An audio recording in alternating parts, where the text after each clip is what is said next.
জি sir. কত হতে পারে, গেস করো। স্যার কি এই প্রাণী, কাজে লাগে না জানলে কিভাবে গেস করবো? আচ্ছা তো কি কাজে লাগে একটু বলি। এদের ব্লাডে অনেক বেশি পরিমাণে কপার আছে। তো আমরা জানি কপার একটা দামি একটা মেটাল।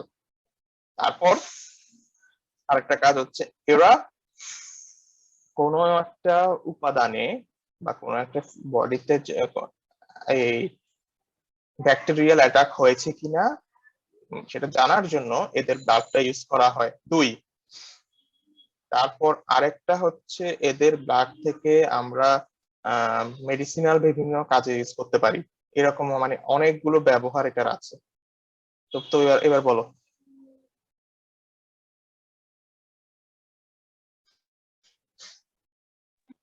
প্রতি গ্যালন কত হতে পারে, একটু আন্দাজ করো দেখি তোমাদের স্যার গেসটা 50-60 হাজার ইউএস। 50-60 হাজার ইউএস। হ্যাঁ, এক্সাক্টটা কেমনে পেরেছো তুমি? স্যার আমি স্যার। আচ্ছা ঠিক আছে, তো গুগল দাদা তোমাকে বলে দিচ্ছে তাই না? আচ্ছা সেটা হচ্ছে, এটা হচ্ছে 60,000, প্রতি গ্যালন হচ্ছে 60,000 ইউএস ডলার। এদের 60,000 ইউএস ডলারকে যদি 85 দিয়ে গুণ করা হয় তাহলে কত টাকা হয় দেখো তো। স্যার 85 দিয়ে গুণ করব। হুম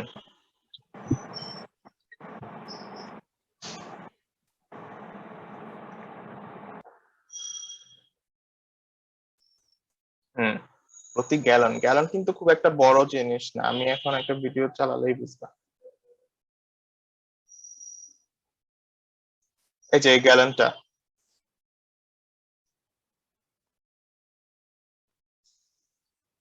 স্যার 51 লাখ আসলো। দেখো ব্লাড কালেক্ট করছে। জি স্যার, 51 লাখ। হুম হুম কপার আছে এটার ব্লাডে।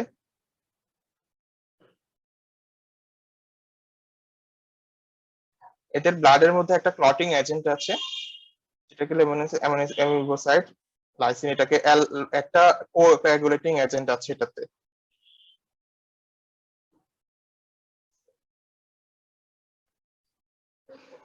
মানে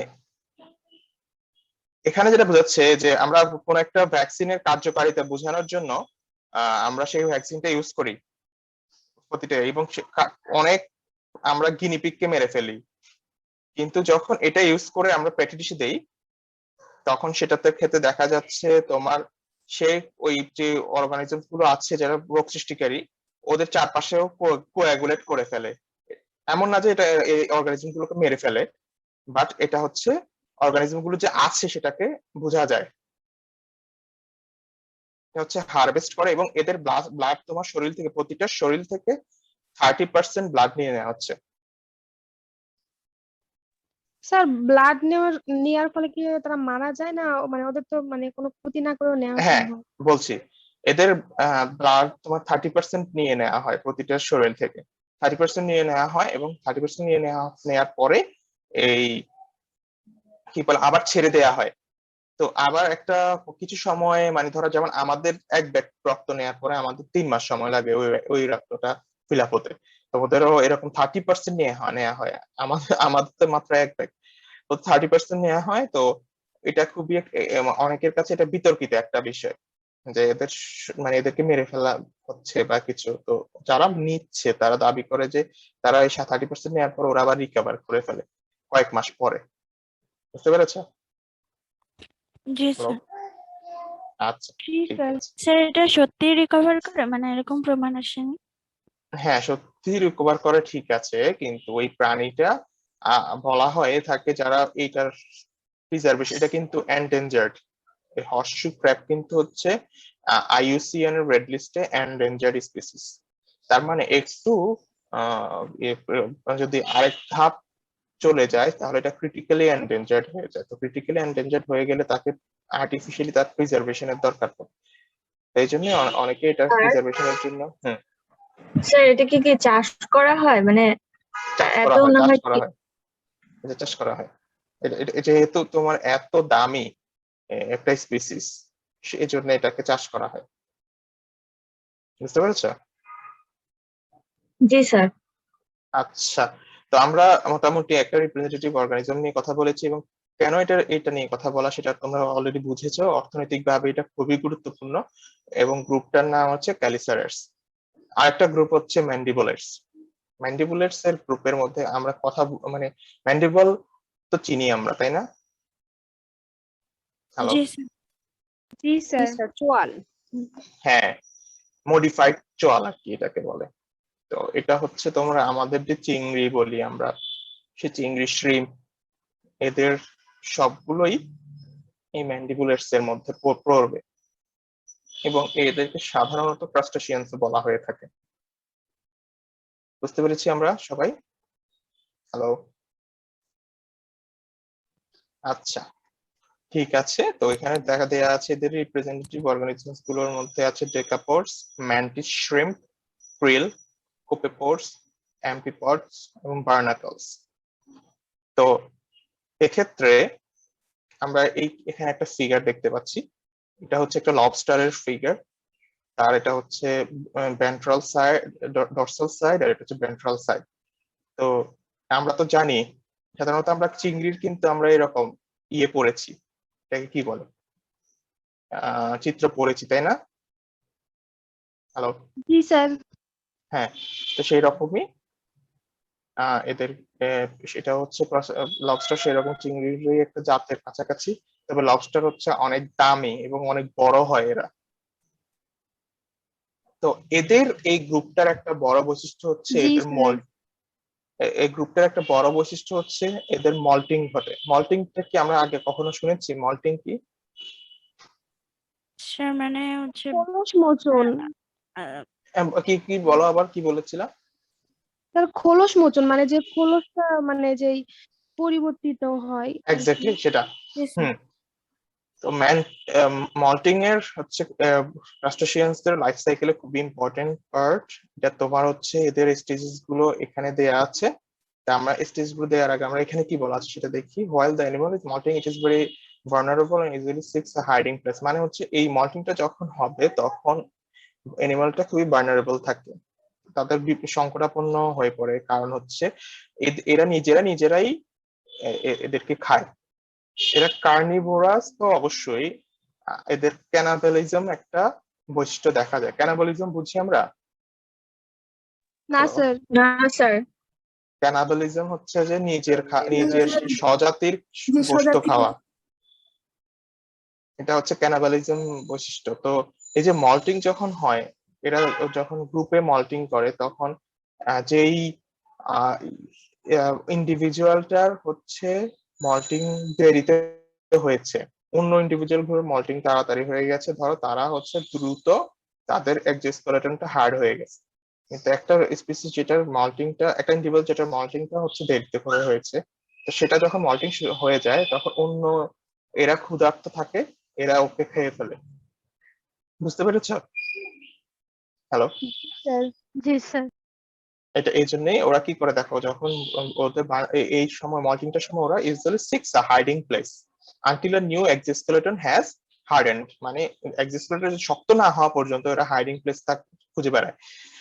ইয়াং ক্রাস্টাসিয়ান্স মল্ট ফ্রিকুয়েন্টলি, এখানে বলা হচ্ছে যে যারা ক্রাস্টাসিয়ান্স যেগুলো হচ্ছে ইয়াং, তাদের মল্টিংটা ফ্রিকুয়েন্টলি হয় এবং দুইটা মল্টিং এর মধ্যবর্তী সময়টা খুবই ছোট। কিন্তু যখন এরা অ্যাডাল্ট হতে থাকে তখন মল্টিং এর ফ্রিকোয়েন্সিটা তো তোমার কমে যায়, এবং একটা সময় মল্টিংটা আর হয় না। তো এটা হচ্ছে আমাদের মল্টিং এর একটা ফিগার। এখানে আমরা একটা চিংড়ি দেখতে পাচ্ছি। সে সবার প্রথমে তার হেডের অংশটা, মাথার অংশটা সে ইয়ে করে, খুলে ফেলে। খুলে ফেলার পরে সে আস্তে করে এখান থেকে সে আবার বের হয়ে যাবে, এই পাশ থেকে। বুঝতে পেরেছো? হ্যালো। জি স্যার। জি স্যার। জি স্যার। স্যার খুব হুম। সুন্দর দেখতে স্যার। হ্যাঁ। মনে হচ্ছে হেলমেট খুলছে স্যার মাথা থেকে। বিষয়টা এরকমই। তো এটা হচ্ছে হচ্ছে এদের মল্টিংটার সবচেয়ে বেশি ইম্পর্টেন্স হচ্ছে মল্টিং করার মাধ্যমে ওরা ওদের গ্রোথ হচ্ছে, মানে ওরা যখন একটা খোলস থেকে বের হচ্ছে, বের হওয়ার পর আরেকটা আবার আরেকটা নতুন খোলস নিচ্ছে, এভাবে ওদের পরে ওদের ওদের বৃদ্ধি পাচ্ছে, ওদের হচ্ছে শরীরের ওয়েট বৃদ্ধি পাচ্ছে ওদের। তো মল্টিংটা জরুরি আরেকটা কারণ হচ্ছে ওরা যেহেতু ওদের আউটার লেয়ারটা শক্ত, শক্ত হওয়ার কারণে সাধারণত এই লেয়ারটা তোমার হচ্ছে ভিতরের যে সফট জিনিসটা আছে সেটা বৃদ্ধি যেরকম হয় এটার বৃদ্ধিটা সেরকম হয় না। তো যে কারণে একটা ইমব্যালেন্স তৈরি হতে পারে, সে কারণে তারা কি করে ওই লেয়ারটা, বাইরের শক্ত লেয়ারটা ওরা ছেড়ে দেয়। আমার কথাটা বুঝতে পেরেছো? হ্যালো? স্যার আরেকবার একটু বলবেন? কারণটা আরেকটু বলছেন। কারণটা হচ্ছে এদের বাইরের লেয়ারটা তো খুবই শক্ত, এটা তো আমরা জানি চিংড়ির বাইরের লেয়ার, এবং আমরা খাওয়ার সময় ওটাকে খুলে খাই সাধারণত, ঠিক জি না? স্যার। তো এই শক্ত লেয়ারটা ওরা যখন বৃদ্ধি পেতে থাকে আস্তে আস্তে, ওরা যখন বড় হতে থাকে, কিন্তু শক্ত লেয়ারটার সাথে ব্যালেন্স করে ওদের শরীরটা বৃদ্ধি ঘটে না, যেটার কারণে হয় কি ওদের বৃদ্ধিটা ব্যাঘাত ঘটতে পারে। তো সেটা কি ওরা কি করে একটা প্রসেস অবলম্বন করে, সেটা হচ্ছে খোলস বদলানো, ঠিক যেমনটা আমরা সাপের ক্ষেত্রেও দেখতে পাই, তাই না? জি জি স্যার। স্যার। জি স্যার। এবার বুঝতে পারছো কিনা আমার কথা? জি স্যার, ক্লিয়ার। জি স্যার। ওকে। মানে খোলসটা পরিবর্তন না করলে ওদের প্রবলেম হয় এরকম। অবশ্যই ওদের গ্রোথটা তোমার আটকে থাকবে, এবং জি। খোলস পরিবর্তন করার জন্য ওদেরকে সুন্দর পরিবেশ দেয়া লাগে, না হলে কিন্তু ওরা খোলস পরিবর্তন করে না। আচ্ছা, এবার আসি ডেকাপোডস। ডেকাপোডস হচ্ছে ওই সকল প্রাণীকে বলা হয় যেটা হচ্ছে এটা তো অবশ্যই এই কি বলে এটাকে ম্যান্ডিবলস হবে এরা, এদের ম্যান্ডিবল থাকবে, ম্যান্ডিবুলার গ্রুপে হবে, কিন্তু এদেরকে আলাদা করে বলা হচ্ছে কারণ এদের ওয়াকিং লেগস থাকবে হচ্ছে 10টা, 5 জোড়া। হ্যালো, বুঝেছো? স্যার স্যার আরেকবার বলবেন? Walking sir. Walking legs, walking যে লেগ। হাঁটার জন্য যে পা, সেটা 10টা থাকবে, মানে 5 জোড়া। এই কারণ ডেকা, ডেকা মানে 10, পডস মানে পা, ডেকাপডস মানে 10টা পা। বুঝতে পেরেছো? জি হ্যালো? স্যার। জি sir. The first pair of walking legs is modified to form callipeds. এই ক্যালিপেডসটা হচ্ছে ওই যে চিমটার মতো, যেটা পিঞ্চার, যেটা দিয়ে ওরা মানে আঁকড়ে ধরে কোনো কিছু। বুঝতে পেরেছো? ক্যালিপেডস তো আমরা চিনতে পারছি কোনটা? হ্যালো? জি স্যার, বুঝতে পারছি। জি স্যার, খাবার ধরার ওই শিকার ধরার জন্য ব্যবহার হয়তো। হ্যাঁ হ্যাঁ, সেটাই আর কি। আমরা চিংড়ির ক্ষেত্রে তোমার তো চিংড়িতে দেখো নাই যে একটা চিমটার মতো থাকে একটা বড়?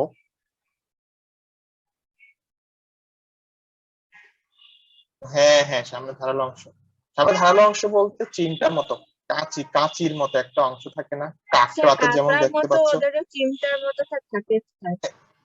হ্যাঁ, চিংড়িতেও আছে। তো এটাকে বলা হয় তোমার হচ্ছে ক্যালিপেডস বলা হয় এটাকে, এবং এরা ওইটাকে তোমার ক্যাপচারিং প্রে, শিকার ধরা, এবং অথবা ফর ডিফেন্সের জন্য ওরা এটাকে ব্যবহার করে। আর এটা হচ্ছে ম্যান্টিস শ্রিম্প বলা হয়। এটা সাধারণত আমরা যে শ্রিম্প খাই ওই রকম না, এটা মানে অন্য একটা মানে তোমরা দেখতেই পাচ্ছ, এটা সাধারণ চিংড়ি বলতে আমরা যেরকম দেখি এটা সেরকম না।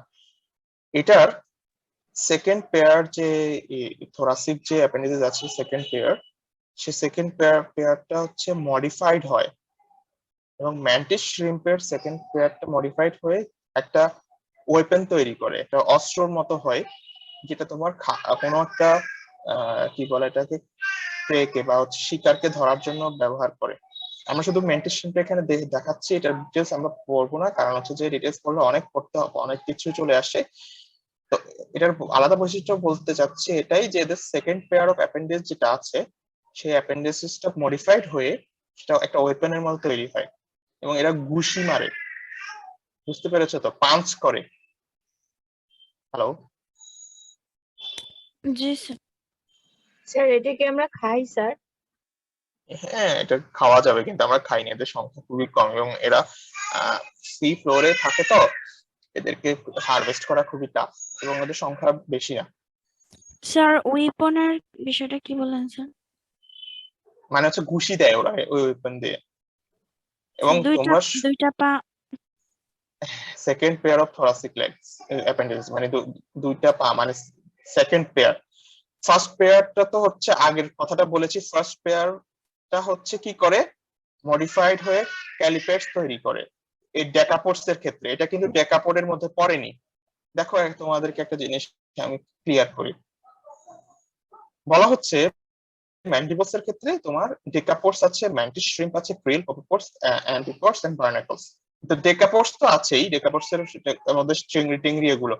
মেন্টিস শ্রিম্প আলাদা করে বলা হচ্ছে, তার মানে জি এটা ডেকাপোডস এর মধ্যে পড়ে না। বুঝতে জি পেরেছো আমার স্যার। কথা? ওকে, তো ঠিক আছে। তো এইটাকে পাঞ্চ করে, এটা পাঞ্চ হিসেবে তো আরেকটা হচ্ছে ক্রিল। এই ক্রিল হচ্ছে সবচেয়ে বেশি সংখ্যক পাওয়া, মানে দেখতে পাওয়া যায় সমুদ্রে। এবং এই ক্রিল বেশি ইম্পর্টেন্ট কারণ হচ্ছে এরা জুও প্লাঙ্কটন হিসেবে কাজ করে এবং এরা হচ্ছে তিমি বা অন্য যে বড় বড় প্রাণীগুলো আছে এদের মানে খাবারের একটা বড় একটা সোর্স হিসেবে কাজ করে এরা। বুঝতে পেরেছি? ক্রিল এরা কিন্তু খুব ছোট ছোট, এরা কিন্তু খুবই ছোট, মানে কিরকম ছোট বলি আমরা। তোমরা ইসা মাছ চিনো? ইসা মাছ, ইসা মাছ কখনো শুনেছো? ইসা মাছ কথাটা? জি স্যার জি শুনছি। স্যার। বলে হ্যাঁ, চিংড়ির মধ্যে ইসা মাছ বলে। চিটাং রিজিয়নটাতে চিংড়ি বলতে বোঝায় বড় তাকে, আর ইসা মাছ বলতে বোঝায় হচ্ছে ছোট একদম, মানে ছোট ছোট টাইপের যেগুলো আছে এগুলোকে ইসা মাছ বলা হয়ে থাকে। তো ছোট চিংড়ি কখনো খাও নাই? একদম পিচ্চি চিংড়ি, লাউ চিংড়ি দিয়ে? জি জি স্যার। স্যার জি শুট স্যার। হ্যাঁ আমাদের এদিকে ছোট জাল মাছ হ্যাঁ, বলে। কি বলে? স্যার হ্যালো, কুচো চিংড়ি বলে স্যার, ছোট ছোট। স্যার আমাদের ছোট এখানে চিংড়ি কি? লোকালি ছোট চিংড়িকে জাল মাছ বলে। জাল মাছ, আচ্ছা আচ্ছা, এক একটা জায়গায় এক এক নাম। তো চিটং রিজিয়ন তো তোমার ইসা মাছ বলা হয় ছোট চিংড়িটাকে। তো এই ক্রিলটা হচ্ছে সেরকমই ইসা মাছ, আর কি হচ্ছে এই সমুদ্রের। তো এরা এদেরকে তোমার খাবার হিসেবে গ্রহণ করে অন্য বড় বড় প্রাণী যেগুলো আছে, যেমন হচ্ছে তিমি, তিমি জাতীয় আরো যত প্রাণী আছে তারা, কিছু হাঙ্গর। কারণ এরা হচ্ছে এই জন্য এরা খুবই ইম্পর্টেন্ট একটা জুও প্লাঙ্কটন। এরপর হচ্ছে কোপিপোডস। কোপিপোডস আরেকটা জুও প্লাঙ্কটন। এরা হচ্ছে ওই ক্রিডের চেয়েও ছোট দেখতে, দেখা যাচ্ছে। দেখো এটা কিন্তু ম্যাগনিফাই করে দেখানো হচ্ছে, তার মানে এরা কতটুকু অনেক ছোট। কোপিপোডস এর ইম্পর্টেন্সটা কেন বলি? কোপিপোডস এর ইম্পর্টেন্স কারণ হচ্ছে এরা এই কোপিপোডসটাকে কালচার করা হয় আমাদের বিভিন্ন ইয়াতে, কি বলে, ফার্মে। কালচার করার কারণ কি? কালচার করার কারণ হচ্ছে এগুলোকে পরে খাবার হিসেবে দেয়া হয় বিভিন্ন মাছের লার্ভির জন্য। বুঝতে পারছো? হ্যালো, জি স্যার। মানে আমাদের তো ফিশের যে আমার হ্যাচারি আছে না, ফিশের হ্যাচারি তো মাছের লার্ভি কিন্তু কোপিপোডস খাইতে অনেক ভালোবাসে, ওদের অনেক প্রিয় খাবার এটা। তো এই জন্য এই কোপিপোডটা খুবই ইম্পর্টেন্ট, এবং এটাও সেই আমাদের ক্রাস্টাসিয়ান্স। তারপরে অ্যাম্ফিপডস। অ্যাম্ফিপডসটা হচ্ছে আমাদের সৈকতের, এরা হচ্ছে ছারপোকা। ছারপোকা চিনি আমরা? Sir Hello? রক্ত খায়। জি স্যার। হ্যাঁ হ্যাঁ, এবং থাকে কোথায় বলো তো ছারপোকা? স্যার স্যার বেডে আমাদের থাকে, পেটে নেয়। মশারিতে। হ্যাঁ, বেড কাভার থেকে, বেডের যত কিছু আছে। এবং এটা স্যাঁতসেঁতে পরিবেশে এদের জন্ম, স্যাঁতসেঁতে পরিবেশ পছন্দ করে। তো এটাকে আমি এটা ঠিক ছারপোকা না, ঠিক আছে, কিন্তু এটা সমুদ্র সৈকতের মানুষ অথবা সৈকতের প্রাণীদেরকে খুব ডিস্টার্ব করে, কারণ এটা রক্ত খায়। বুঝতে পারছো? যারা সমুদ্রে মানে অনেক সময় কাটায়, এরা সমুদ্রের বালির নিচে এরা থাকে, লুকায় থাকে। তো এরা হচ্ছে অ্যাম্ফিপডস। দেখো এটার নাম হচ্ছে দ্য বিচ ফ্লি। ফ্লি মানে কি? না, এই ফ্লি মানে মৌমাছি মানে না। ওড়ানো, ও পালিয়ে যাওয়া নাকি? ফ্লি মানে হচ্ছে ওইসব প্রাণীকে যারা হচ্ছে যে রক্ত খায়, মানে ভালো না আর কি এদের। তারপর হচ্ছে বার্নাকলস। এটাকে সাধারণত আমি একটা সময় এটাকে আমি ভাবতাম হচ্ছে কি ভাবতাম, মলাস্ক ভাবতাম, কারণ হচ্ছে এটাকে শামুকের মতো দেখতে, কিন্তু আসলে এটা হচ্ছে ক্রাস্টেশিয়ানস। এটা হচ্ছে আলাদা একটা গ্রুপ যারা হচ্ছে তোমার ক্যালসিয়াম কার্বনেটের প্রলাপ তৈরি করে। বুঝতে পারছো? বার্নাকলস হচ্ছে ওই সকল প্রাণী ক্রাস্টেশিয়ানসদের যারা ক্যালসিয়াম কার্বনেটের শেল তৈরি করে। হ্যালো, আমি বুঝতে পেরেছি? ওকে। তো এরা ইম্পর্টেন্ট, কারণ হচ্ছে এরা হচ্ছে আগ্রাসী টাইপের একটা অর্গানিজমস, কারণ এরা আমাদের সমুদ্রে আমাদের যে ভ্যাসেলস গুলো নিয়ে যায় সেই ভ্যাসেলস গুলোতে এরা আটকে যায়। যেমন জাহাজের তোমার নিচের তলদেশে যেটা আছে সেটাতে এরা আটকে যায়, এবং নৌকার হালে এরা আটকে যায়, এবং এরা কি করে আমাদের এই সম্পদগুলো, আমাদের যে ভ্যাসেলস, আমাদের যে সম্পদগুলো আছে নৌকা বা জাহাজ, এই সম্পদগুলোকে এরা নষ্ট হতে বেশি দিন সময় লাগে না, নষ্ট করে ফেলে দ্রুত। এই জন্য সমুদ্রের একটা কিছু অর্গানিজমসকে আমরা বলি ফাউলিং অর্গানিজমস। আমরা কিন্তু ওই মেরিন প্লান্টস এর ক্ষেত্রে ফাউলিং প্লান্টস বলেছি, মনে আছে কিনা জি স্যার। তোমাদের? এটাও সেই রকমই জি স্যার। ওদের আটকে থাকে এবং নষ্ট করে দেয়। এই জন্য এটার ব্যাপারে জানা জরুরি। তারপরে যে বললাম, the bodies of most barnacles are covered by a shell of calcium carbonate. এই দেখো, এটা বার্নাকলস, সে আটকে আছে, তার ক্যালসিয়াম কার্বনেটের ইয়ে দিয়ে আটকে আছে। আর এটা হচ্ছে যে ক্যালসিয়াম কার্বনেট না, এটা হচ্ছে তার এই যে স্টক আছে, স্টক দিয়ে আটকে থাকে। এটা হচ্ছে এগুলো হচ্ছে বার্নাকলস। স্যার এরা কি তাহলে উপকারী হতে পারে যেহেতু calcium carbonate shell? Calcium carbonate shell দিলেই যে উপকার হবে তা না, কারণ এদের ক্যালসিয়াম কার্বনেট শেলটা খুব একটা বেশি মানে বেশি না, মানে হচ্ছে এরা খুবই ছোট, কিন্তু এরা কিন্তু বড় বড় না। এদের ক্যালসিয়াম কার্বনেটের শেল, তার মানে ক্যালসিয়ামের পরিমাণটাও বেশি না। এদের মানে ক্যালসিয়াম কার্বনেট এক্সট্রাক্ট করে যে খুব একটা বেশি পাওয়া যাবে তা না। বুঝতে পারছি? জি স্যার। ওকে, তো ঠিক আছে। এই ধরনের, আর এটার একটা লাইফ সাইকেল এখানে একটু দেয়া আছে, যদি আমরা লাইফ সাইকেলটা বোঝার চেষ্টা করি। এখানের মধ্যে দেয়া আছে তোমার এই যে অ্যাডাল্ট বার্নাকলস। অ্যাডাল্ট বার্নাকলসটা তোমার ডিম দেয়, তারপর হচ্ছে ফিমেল যে ডিমটাতে ফার্টিলাইজ হওয়ার পর সেই ডিমটা আবার তারা খোলসের ভিতরে রেখে দেয়। রেখে দেওয়ার পরে সে খোলসের ভিতরে সেই ডিমটা পরিপক্ক হয়, সেখান থেকে বের হওয়ার পরে এটা হচ্ছে লার্ভাল স্টেজ। লার্ভাল স্টেজটাকে বলা হয় নক্লিয়াস লার্ভি। নক্লিয়াস লার্ভিটা আস্তে আস্তে সে বড় হতে থাকে, এবং একটু বড় হলে সেটাকে বলা হয় সিপ্রিড লার্ভি। সিপ্রিড লার্ভিটা তারপর অ্যাটাচমেন্ট পর্যায়ে যায়, ফার্স্ট অ্যাটাচমেন্ট পর্যায়ে। এই পর্যায়ে যাওয়ার পরে এদের খোলসটা আস্তে আস্তে বড় হতে থাকে, এভাবে অ্যাডাল্ট হতে থাকে। বুঝতে পেরেছি? আমরা সবাই বুঝতে পেরেছি বিষয়টা? হ্যালো, আচ্ছা, ঠিক আছে, ক্লিয়ার। সে তো এইগুলো হচ্ছে আর্থ্রোপোডস। এবার আজকের ক্লাসের শেষ অর্গানিজম, শেষ গ্রুপটা হচ্ছে একাইনোডার্মস। তো আমরা কয়টা ফাইলাম জানলাম, আমাকে একটু যদি তোমরা স্মরণ করায় দাও এখন পর্যন্ত। হ্যালো,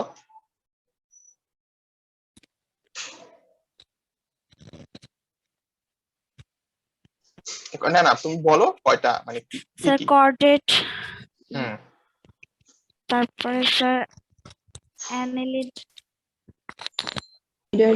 কর্ডেট পরে কি স্যার শেফিশ? কর্ডে তো পড়া হয় নাই স্যার, না আমরা কর্ডেট, ইনভার্টিব্রেট করছি স্যার সব। হ্যাঁ হ্যাঁ হ্যাঁ, বলো তো, বলো, সমস্যা নেই, বলো। হুম হুম, স্পঞ্জ কোন পর্বের এটা বলতে হবে। পরিফেরা স্যার, পরিফেরা, তারপর নিডারিয়া পড়ছি, তারপরে নিডারিয়া পড়ছি। এক্স্যাক্টলি, হ্যাঁ। প্লাটিহেলমিনথেস পড়ছি, স্টেনোফোরা, হ্যাঁ, প্লাটিহেলমিনথ, তারপর নেমাটোডা পড়ছি, নেমাটোডা, আর্থ্রোপোডা, এনিলিডা, মলাস, হ্যাঁ হ্যাঁ, লোকোফোরেট, মলাস্কা, মলাস পড়েছি, হ্যাঁ হ্যাঁ। তারপর আর্থ্রোপোডা। হুম, তার মানে স্যার হুম, স্যার মেজর ফাইলাম 8টা বাদে স্যার অন্যান্য এক্সট্রা কিছু ফাইলামও স্যার পড়ছি, মানে উদাহরণ কিছু স্যার জানতে। এক্স্যাক্টলি যেমন নেমনিমার্শিয়া, তারপর আরো কি কি জানি আমি ঠিক ভুলে গেছি, এরকম আর কিছু কিছু পড়েছি আমরা। তো টেনোফোরা। হ্যাঁ হ্যাঁ হ্যাঁ, টেনোফোর্স, টেনোফোরা। হ্যাঁ ওটাও পড়েছি। তো এখন স্যার একটু আসি একানো জামা একানো। পড়ার আগে স্যার একটু আমি একটা সামারি জানতে চাইতেছি স্যার। হ্যাঁ বলো। স্যার আমি নেটওয়ার্কের প্রবলেমের জন্য ঢুকতে পারি না স্যার, একটু ওপেন বুকের এক্সামের সময় একটু আধা মিনিট যদি বলতেন, মানে এটা কি হয়েছে ডিসিশন। ওপেন বুক এক্সামের বিষয়টা হচ্ছে, তোমরা তো মনে হয় টপিক পেয়ে গেছো, তাই না? হ্যাঁ টপিক পেয়ে গেছি। হ্যাঁ, এখন ওই টপিকটা মানে যারা যারা দেখতে পেরেছো, ওই টপিকটা তো মানে তোমরা বলেছিলে যে ওই টপিকটা আমি যে বইটা দিয়েছি সবগুলো টপিকই ওই বইটার মধ্যে আছে। তো হ্যাঁ জি তোমাদেরকে স্যার। যেটা করতে হবে, আমি যেভাবে পড়াচ্ছি এইভাবে মানে জিস্ট অংশগুলো নিয়ে নিয়ে তোমরা সেরকম ওই টপিকের আলোকে তোমরা জিস্ট অংশগুলো নেওয়ার চেষ্টা করবা। তো জিস্ট অংশগুলো নিয়ে চেষ্টা করবে, এবং আমাদের নেক্সট মঙ্গলবারে যে এক্সামটা হবে, নেক্সট মঙ্গলবারের এক্সামটা হচ্ছে ওই জিস্ট অংশগুলো থেকে আমি প্রশ্ন করব। মানে আমি কিছু প্রশ্ন করব, এক একজনের ভাগ্যে হয়তো একটা প্রশ্ন করতে পারে, বা কেউ কেউ ভাগ্যে দুটো এরকম বাড়তি প্রশ্ন করতে পারে। তো যারা, আমি হঠাৎ করে একটা প্রশ্ন করব, তোমরা কি করবা, ওই তোমাদের সামনে বইটা খোলা থাকবে, এই বইটা, তোমরা সেই প্রশ্নটা বইটা থেকে আনসার দিবা, যে স্যার এই এই প্রশ্নটার আনসার হচ্ছে এই এত পৃষ্ঠায় বা এই অংশটাতে বা এই টাইটেলের ভিতরে আছে, এবং এটা বলা হচ্ছে এই বিষয়। বুঝতে পেরেছো? স্যার কোশ্চেন কয়টা করা হবে? কোয়েশ্চেন তো বেশি করতে পারবো না, তোমাদের স্টুডেন্ট সংখ্যা হচ্ছে 50 জন। জি স্যার। 50 জনের মধ্যে সবাইকে আলাদা আলাদা কোশ্চেন করা পসিবল না। ওই যে ওইখানে যেটা বললাম, তোমাদের চ্যালেঞ্জ করার সুযোগ থাকবে। যেমন ধরো আমি একটা কোশ্চেন করেছি একজনকে, দেখা গেল সে একটা আনসার দিয়েছে, তো আরেকজন বলবে যে স্যার এটার একটা বেটার আনসার হচ্ছে আমি পেয়েছি বইয়ে, আনসারটা কি এইটা, তখন তারও এক্সাম শেষ। আমার পয়েন্টটা বুঝতে পেরেছো? জি স্যার, তাড়াতাড়ি শেষ হয়ে যাবে। হ্যাঁ, যেমন তোমাকে আমি প্রশ্ন করলাম একটা, দেখা গেল তুমি একটা আনসার দিয়েছো, তো আরেকজন বলল স্যার এটার বেটার একটা আনসার কিন্তু আমি পেয়েছি বইটাতে, এবং সেখানে লেখা আছে এই ঘটনা, এরকম বলে দিতে হবে। তো তারও এক্সামও শেষ হয়ে যাবে। তো যাকে আমি প্রশ্ন করব তার রেজিস্ট্রেশন নাম্বারটা আমি নিয়ে রাখবো। তো প্রশ্ন করার পরে সে আনসার দিতে পারলে তো সে মার্কটা পেয়ে গেল। সুন্দর আনসার দিলে, সুন্দর স্যার একটার বেটার আনসার যদি শুধু একজন না দুইজন দিয়ে দিল, এটার সাপোজ করলো দুইজন বা এরকম। হ্যাঁ, তুমি চ্যালেঞ্জ একটা প্রশ্ন যদি করেছি, সেটা একজন উপস্থাপন করলো একভাবে, আরেকজন উপস্থাপন করলো আরেকভাবে, তো উপস্থাপনার উপরও তো মার্কস নির্ভর করে। মানে আমি যখন যে যে যে যত সুন্দর উপস্থাপন করবে, তার মানে হচ্ছে সে জিনিসটাকে ভালোভাবে পড়েছে। বুঝতে পেরেছো? হ্যালো? জি জি স্যার। স্যার। হ্যাঁ, তো এভাবেই মানে 50টা প্রশ্ন তো বের করা কঠিন, এক একজন আলাদা, কিন্তু আমি যে প্রশ্ন করবো সেই প্রশ্নের আনসার এক একজন এক এক ভাবেও দিতে পারে। কে বলতে পারে যে স্যার এটা বেটার আনসার, এটা বেটার আনসার, তো এই জন্য একটা কমন কোয়েশ্চেন কয়েকজনেরও হয়ে যেতে পারে। বুঝাইতে পারছি নাইম? জি স্যার, তবে স্যার আমার একটা প্রশ্ন ছিল, ও মানে আপনি যারে কোশ্চেন করছেন, ও হুম যেটা হুম সিলেক্ট করছে আমার হুম। উত্তরটা সেম, কিন্তু ও মনে করেন একটু একটু লেস একটু আছে, যদি আমি এটাতে একটু একটু রিস্ক করি তাহলে কি আমার প্রশ্ন হয়ে যাবে কিনা, এরকম কিছু। সেটা তো আমি বুঝবো। ধরো তুমি একজন প্রশ্ন আনসার দিয়েছে, দেখা যাচ্ছে তুমি হুবহু আনসার দিয়েছো, তো হুবহু আনসার দিয়েছো কিন্তু তুমি জিনিসটাকে ভালোভাবে বুঝাতে পারছো, মানে ও হয়তো সে একটু ভালোভাবে বুঝাতে পারছে না, তো সেক্ষেত্রে তার মার্ক আর তোমার মার্কের মধ্যে একটু কিছুটা ভ্যারি হবে। ওকে স্যার, ঠিক আছে? এটি নতুন তো জানতে চাইতেছি আর কি। না না, সেটা তো বুঝছি, মানে এখন তুমি ক্লিয়ার কিনা? জি স্যার ক্লিয়ার। আচ্ছা, ঠিক আছে, ওকে, তাহলে নেক্সট মঙ্গলবার ইনশাল্লাহ পরীক্ষাটা হবে। তো তোমরা সবাই প্রিপারেশন নিয়ে রাখবে ভালো মতো। তো ঠিক আছে, আমরা তাহলে অ্যাকাডেমিক শেষ করে আমাদের আজকের এই চ্যাপ্টারটা শেষ করি, যেটার নাম হচ্ছে বায়োলজি অফ মেরিন মেটাজোয়ান ইনভার্টিব্রেটস।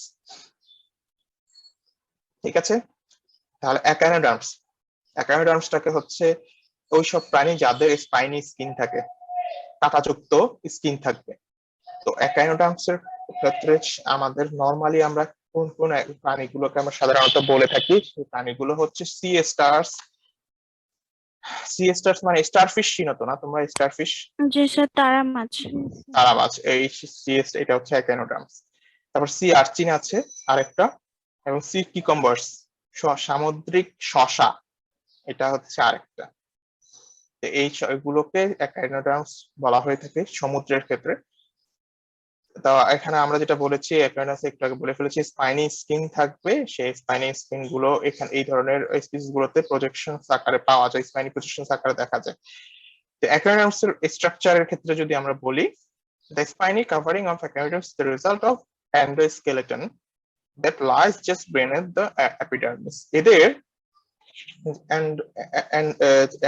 একাইনোডার্মস এর ক্ষেত্রে এন্ডোস্কেলেটন যেটা আছে, মানে ভেতরের যে স্কেলেটনটা আছে, সেই স্কেলেটনটা হচ্ছে ক্যালসিয়াম কার্বনেটের কিছু প্লেট দিয়ে যুক্ত, এবং সেই প্লেট যুক্ত থাকে সেটা কানেকটিভ টিস্যুর মাধ্যমে, এবং যুক্ত থাকে এই কানেকটিভ টিস্যুর মাধ্যমে। এই যে ক্যালসিয়াম কার্বনেট প্লেট যুক্ত থাকে, এই যুক্ত থাকার কারণে কিছু স্পাইনি ফর্ম তৈরি হয়, এবং সেই স্পাইনি ফর্মটা পরবর্তীতে একাইনোডার্মের যে আউটার লেয়ার আছে, সেই আউটার লেয়ারটা যখন আমরা টাচ করব, তখন সেই স্পাইনি মানে খোঁচা বা হচ্ছে তীক্ষ্ণ একটা অংশ হিসেবে আমরা ফিল করব। তো এই জন্য এটাকে বলা হয় স্পাইনি কাভার, এটাকে একাইনোডার্ম বলা হয় এই জাতীয় প্রাণীগুলোকে। তোমরা কি বিষয়টা বুঝতে পারছো? মানে এদের যে এন্ডোস্কেলেটন সেটা হচ্ছে যে ক্যালসিয়াম কার্বনেট দিয়ে গঠিত, এবং সেই ক্যালসিয়াম কার্বনেটের কিছু প্লেট থাকে, সেই প্লেট গুলো যুক্ত থাকে হচ্ছে কানেকটিভ টিস্যুর মাধ্যমে, এবং এই সংযুক্ত থাকার কারণে এদেরকে স্পাইনি মনে হয়। ক্যালসিয়াম কার্বনেট যে শক্ত, ক্যালসিয়াম কার্বনেট তো শক্ত জিনিস, তো বাহিরের লেয়ারে সেটাকে আমরা শক্ত, মানে সেটাকে শক্ত দেখায়, এবং আমরা ফিল করব সেটাকে স্পাইনি মানে হচ্ছে খোঁচা বা সূক্ষ্ম কোনো কিছুর মতন মনে হবে। বুঝাইতে পারছি? স্যার মানে এদের বাইরের লেয়ারে ক্যালসিয়াম কার্বনেট থাকে? না, ভেতরের লেয়ারে ক্যালসিয়াম কার্বনেট থাকে। এন্ডোস্কেলেটন জি স্যার। মানে ভেতরের স্কেলেটনটা। বুঝতে পেরেছো? হ্যালো? জি স্যার। আচ্ছা, তো এদের আবার আলাদা একটা বৈশিষ্ট্য আছে, ইউনিক ফিচার, সেটা হচ্ছে এদের ওয়াটার ভাস্কুলার সিস্টেম থাকে। ওয়াটার ভাস্কুলার সিস্টেম জিনিসটা কি? স্যার পানি পানি সংবহন তন্ত্র। হ্যাঁ, খুব সুন্দর। মানে কি করে এটা? স্যার জাইলেম ফ্লোয়েমের ব্যাপারে হ্যাঁ, কি? এটা তো হচ্ছে প্লান্টের ক্ষেত্রে। এদের ক্ষেত্রে যেটা হয়, এদের ক্ষেত্রে শরীরের ভেতর দিয়ে ওয়াটার পাস করার সময় এরা শ্বসন চালায়। বুঝতে পেরেছো? হ্যালো?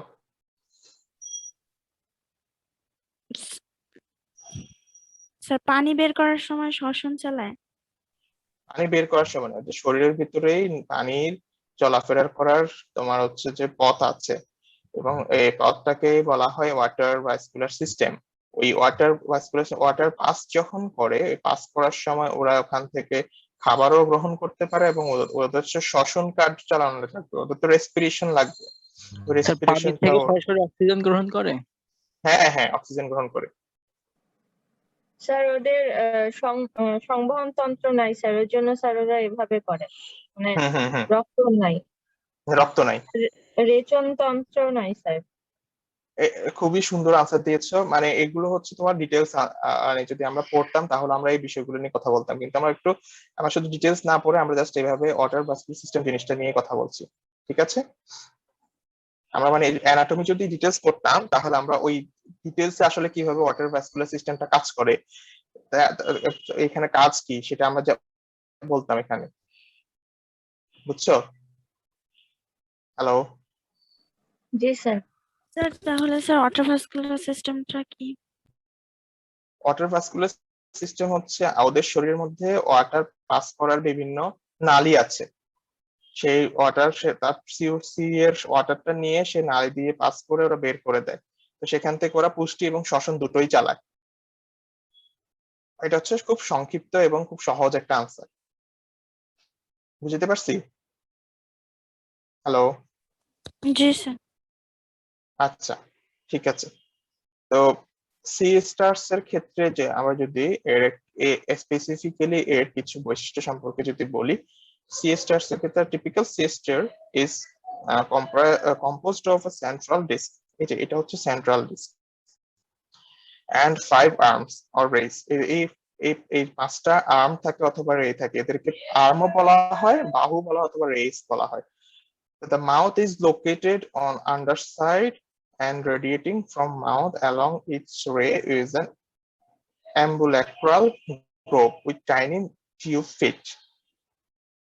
এদের আমরা যখন সি স্টার দেখি, সি স্টারের মাউথটা আমরা যখন উপর থেকে সি স্টার দেখি, তখন সি স্টারটা আসলে যেটা দেখি সেটার মধ্যে মাউথ থাকে না, মাউথ থাকে তার নিচের অংশে। সবাই বুঝেছো? মানে তার আমরা যখন উপর থেকে দেখি তখন আমরা তার ডর্সাল সাইড দেখি, আর ভেন্ট্রাল সাইডে তার মাউথ থাকে, যে সাইডটা নিচের দিকে থাকে, সি ফ্লোরের মধ্যে যে সাইডটা থাকে সেখানে তার মাউথ অবস্থিত। সবাই বুঝতে পেরেছো বিষয়টা? জি স্যার। যেমন এই চিত্রটার ক্ষেত্রে উপরের সাইড দেখতে পাচ্ছি, দেখো উপরের সাইডের মধ্যে মাউথ নাই, উপরের সাইডের মধ্যে আছে অ্যানাস, বায়ুপথ। আর এই চিত্রটার মধ্যে আমরা দেখতে পাচ্ছি কি বলে ভেন্ট্রাল সাইড, মানে হচ্ছে যেটা সি ফ্লোরের মধ্যে থাকে, বসে থাকে যে সাইডটা, সেটার মধ্যে দেখো মাউথ আছে। এই যে এটা হচ্ছে মাউথ। বুঝতে পারলাম? জি হ্যালো, স্যার। সবাই কি জি, বুঝেছো?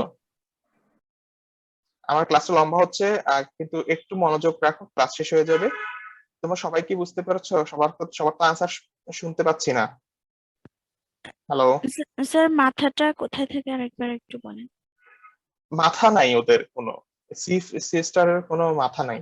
নিচের এদের দিকে। হচ্ছে নিচের দিকে মুখ থাকে, ও নিচে আচ্ছা। আন্ডার সাইডটা হচ্ছে মুখ আছে, আর যেটা হচ্ছে উপরের সাইডটা যেটা আমরা দেখতে পাই তার মানে সেখানে হচ্ছে পেটের অ্যানাস থাকে। দিকটাতে স্যার মুখ থাকবে আর পিঠের দিকে থাকবে না। না না না, হ্যাঁ এইভাবে পেটের বলা দিকে যায় আর কি। থাকবে।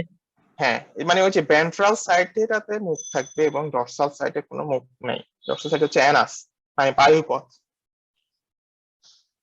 বুঝছো? Hello hello. জি স্যার। জি স্যার। হুম হুম, আচ্ছা ঠিক আছে। তারপর হচ্ছে আর একটা জিনিস বলা হচ্ছে এখানে অ্যাম্বুল্যাক্রাল গ্রোভ। অ্যাম্বুল্যাক্রাল গ্রোভ মানে হচ্ছে, কেমনে বুঝাই এটা? এটা হচ্ছে যখন এই বাহুগুলো আছে না, সেগুলোতে খাত থাকবে। এক্স্যাক্টলি এই বাহুগুলো আছে না, এই বাহুগুলো যখন নিচের পাশটায়, যে এটা হচ্ছে নিচের পাশটায় এসে এখানে খাদ, এটা হচ্ছে খাদ একটা ক্যানেল, এরা কিন্তু পুরোপুরি যুক্ত হয়নি, এই ক্যানেলের মতো থাকে। এই ক্যানেল গুলোকে বলা হয় অ্যাম্বুল্যাক্রাল গ্রোভ। তোমরা কি বুঝতে পারছো নাকি বুঝো নাই? না বুঝলে আবার বলি। হ্যালো, স্যার একবার একটু। দেখো এটা হচ্ছে উপরের পাশটা যেটা আমরা দেখতে পাই, ঠিক আছে? এটা হচ্ছে উপরের পাশটা। এই উপরের পাশটা কিন্তু সম্পূর্ণ দেখো কোনো খাদ নাই, সম্পূর্ণ কিন্তু তোমার হচ্ছে ঢাকনা দেয়া। কিন্তু নিচের পাশটা এসে দেখো, নিচের পাশটা এই যে দেখো এইখানে এটা তো এক কালার, এখানে এসে আরেকটা কালার হয়ে গেছে। এটা কিন্তু খাদ, মানে ছিদ্র, ক্যানেল। এই ক্যানেলটার মধ্যে ছোট ছোট ছোট ছোট তোমার টিউব ফিট থাকে, এই যে ছোট ছোট এগুলো টিউব ফিট। হ্যালো, জি স্যার। শুনতে পাচ্ছ? জি স্যার। বুঝতে পেরেছো? জি স্যার। স্যার তাহলে ক্যানেলের মধ্যে টিউব ফিট থাকে। হ্যাঁ হ্যাঁ হ্যাঁ, এই যে along each ray an ambulacral groove with tiny tube feet, এই যে টিউব ফিট গুলো থাকবে এখানে। বুঝাতে পারছি সবাইকে? আচ্ছা ঠিক আছে, তা আমরা সি ইয়ে সম্পর্কে জানছি, সি স্টার সম্পর্কে যেটাকে আমরা বলি স্টার ফিশ। আর এটা হচ্ছে সি আর্চিন। সি আর্চিন বলা হয় যা এদেরকে বলা হয় সজারু চিনি আমরা। জি জি স্যার। স্যার। স্যার গায়ে কাটা থাকে। হ্যাঁ, সজারু, ওই সজারু, সমুদ্রের সজারু বলা হয় এই সি আর্চিনকে। যদিও সজারু হচ্ছে ভার্টিব্রেট আর এটা হচ্ছে ইনভার্টিব্রেট, নাকি এটা ভার্টিব্রেট? স্যার ইনভার্টিব্রেট। স্যার ইনভার্টিব্রেট।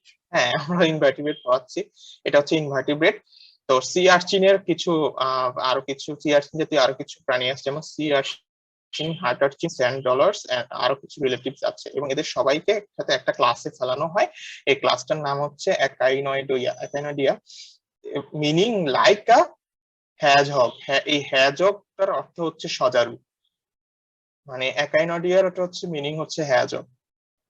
তো অ্যাকাইনয়েডস এর বডি হচ্ছে যে তোমার হার্ড ইয়ে থাকবে, স্কেলেটন থাকবে, অর টেস্ট কথাটা হচ্ছে যে এরকম ইয়েগুলো, কাটাগুলো, বুঝতে পারছো? তারপর দিস অ্যানিমালস আর ব্যান্থিক, মানে এরা হচ্ছে যে সি ফ্লোরে থাকবে, can be found from shallow water to ocean deep, মানে ওশানের শ্যালো ওয়াটারে দেখা যায় অথবা ডিপ ওশানে দেখা যায়। এবং এই সি আর্চিনের কারণেই আমরা যারা সমুদ্রে সাঁতার কাটি তাদের উচিত না খালি পায়ে সমুদ্রে নামা। হ্যালো, জি বুঝতে স্যার। পারছি আমার কথা? জি হ্যাঁ, স্যার। সমুদ্রে স্যার এরা কি টক্সিক? হ্যাঁ, এটা তোমার হচ্ছে যে কাঁটা যখন ঢুকে যায় তখন এটা খুবই যন্ত্রণাদায়ক, এবং টক্সিক বলতে খুব ওই রকম টক্সিক এটাও না ঠিক, মানে তুমি মারা যাবা না, তবে অনেক বেশি কষ্ট পাবা। বুঝতে পারছি? হ্যালো। জি স্যার।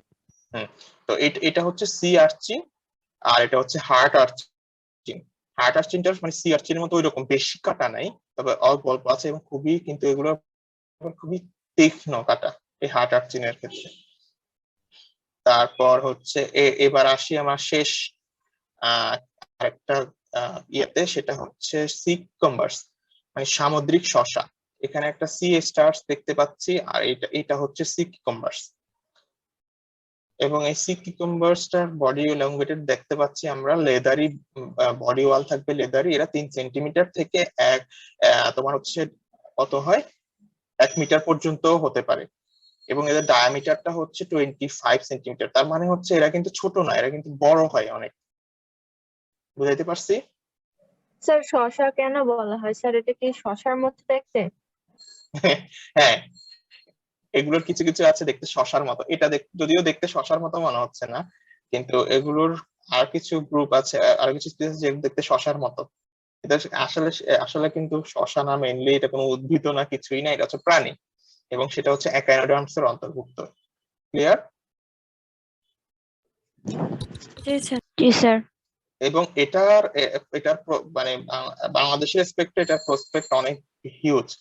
সি কিউকাম্বারসটা বিভিন্ন দেশের মানুষ স্যুপ হিসেবে খেয়ে থাকে। তার মধ্যে আমাদের যে কি বলে থাইল্যান্ড, তারপর চায়না, মায়ানমার, এসব দেশের মানুষ এই সি কিউকাম্বারটা স্যুপ হিসেবে খায়। তো এটার চাহিদা আছে ভালোই, এজন্য এটাকে যদি চাষ করা যায়, তাহলে চাষ করছেও অনেক দেশ, চাষ করা গেলে আমরা অনেক আর্থিকভাবে লাভবান হব এই সি কিউকাম্বারসটা। কিন্তু এটা টেস্ট কিন্তু যে খুব মজা তা কিন্তু না, এটা টেস্ট ভালো না। স্যার আপনি এটাও খেয়ে দেখেছেন? না, এটা খাইনি। তারপর হচ্ছে ক্রিনয়েডস, আমাদের শেষ একটা এই কি বলে একটা ক্লাস আছে, সেটা হচ্ছে ক্রিনয়েডস। এটা অ্যাকাইনোডার্মস এর একটা ক্লাস। এটার নিয়ে আসার কারণ হচ্ছে এটাকে বলা হয় সি লিলিস, এবং এটা দেখে আমরা অনেক সময় ভাবি এটা হয়তো সমুদ্রের কোনো একটা উদ্ভিদ। হ্যাঁ, এবং সেটা হচ্ছে এরা, দেখতে পাচ্ছ? দেখতে অনেক সুন্দর। স্যার আসলে তো এনিমেল, তাই না? স্যার হ্যাঁ পালকের মতো দেখতে। হ্যাঁ হ্যাঁ। তা আমরা অনেক সময় এটাকে এক সমুদ্রে যখন যাওয়া হয়, কোস্টাল রিজিয়নে যখন ডাইভ দেওয়া হয়, তখন এটাকে দেখে আমরা মনে করি যে এটা হচ্ছে সমুদ্রের কোন একটা উদ্ভিদ, কোন একটা শৈবাল, বা কোন একটা কি বলে এটাকে অ্যালগি, কোন একটা জাত হতে পারে, কিন্তু না, এটা হচ্ছে সি লিলিস বলা হয় সাধারণত। এটা ক্রিনয়েডিয়া ক্লাসের অন্তর্ভুক্ত, এবং এটা হচ্ছে একাইনোডার্মস। তার মানে এগুলোর শরীরটা একটু ধরলে কি মনে হবে? হ্যাঁ, কাঁটাযুক্ত মনে হবে। এবং এদের বাহুর সংখ্যা অনেক বেশি। দেখো কতগুলো বাহু আছে, দেখতে পাচ্ছ সবাই? তো এই বি ছিল, নাম্বারটাও কি কাটাযুক্ত? বুঝি নাই। আচ্ছা, বি নাম্বার চিত্রটাও কি কাটাযুক্ত হতে পারে? হ্যাঁ, এটা তো একই, এ বি দুটোই কিন্তু সেম, জাস্ট এটা হচ্ছে যে এর কাছ থেকে এটা দূর থেকে, ঠিক আচ্ছা, আছে? জি একই স্যার। প্রিনয়ার্স, স্পিসিস ভিন্ন হতে পারে কিন্তু একই গ্রুপের এরা দুটোই কাটাযুক্ত বলতে এমন না যে খুব প্রমিনেন্ট, মানে দেখতে কাটা দেখা যাচ্ছে এমন না, মানে ধরতে গেলে একটু খসখসে মনে হবে এই টাইপের। তাই এদেরকে তো অ্যাকুরিয়ামে রাখা যাইতে পারে, অনেক সুন্দর দেখতে। হ্যাঁ, অ্যাকুয়ারিয়ামে রাখা যাবে, ভালো কথা বলছো। হ্যাঁ, অ্যাকুয়ারিয়াম বলতে আমাদের যে মেরিন যে আন্ডার ওয়াটার অ্যাকুয়ারিয়াম আছে, তো সেখানের মধ্যে কিন্তু এগুলো রাখা হয়। আন্ডার ওয়াটার অ্যাকুয়ারিয়াম বলতে দুই ধরনের অ্যাকুয়ারিয়াম আছে, একটা হচ্ছে সমুদ্রের মধ্যেই অ্যাকুয়ারিয়াম করেছে সমুদ্রের কোস্টাল রিজনে, আর একটা হচ্ছে একদমই কৃত্রিম ভাবে অ্যাকুয়ারিয়াম করা হয়। দুইটা বিষয় আছে, বুঝতে পারছো? আমাদের কক্সবাজারে একটা অ্যাকুয়ারিয়াম আছে এরকম, সি অ্যাকুয়ারিয়াম। আমি অবশ্য যাইনি, তোমরা কেউ গিয়েছো ওখানে? স্যার কি বললেন শুনতে পাইনি, নেট প্রবলেমের জন্য, আরেকবার একটু যদি বলতেন। ওই যে কক্সবাজারে এই অ্যাকুয়ারিয়াম আছে একটা, সি অ্যাকুয়ারিয়াম, সেটা কি তোমরা গিয়েছো কিনা? এবং রিভিউ জানলাম যে খুব একটা নাকি ভালো না।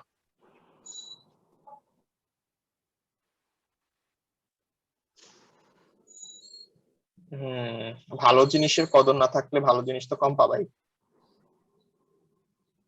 আমাদের দেশে ভালো জিনিসের কদর আছে। হুম, কিন্তু যাই হোক, তাও চেঞ্জ আসবে ইনশাল্লাহ, আসতেছে আস্তে আস্তে। তোমরা ভালো কিছু করো, ইনশাল্লাহ রেকগনিশন পাবা। তো এটা ছিল আমাদের খুব বড় একটা চ্যাপ্টার, ভয়ের কিছু নাই আমাদের। এটা আর হচ্ছে কর্ডেটস বাদে আমাদের আর একটা চ্যাপ্টার, না দুটো চ্যাপ্টার থাকে, ওই দুটো চ্যাপ্টারই খুব ছোট ছোট। তো আমাদের সিলেবাসটা মোটামুটি ইনশাল্লাহ শেষ হয়ে যাচ্ছে। তোমরা চেষ্টা করবা পড়ালেখা করার। আমি তোমাদেরকে এটার চ্যাট বক্সে এই শীটটার হচ্ছে ইয়ে দিয়ে দিচ্ছি, লিংক দিয়ে দিচ্ছি।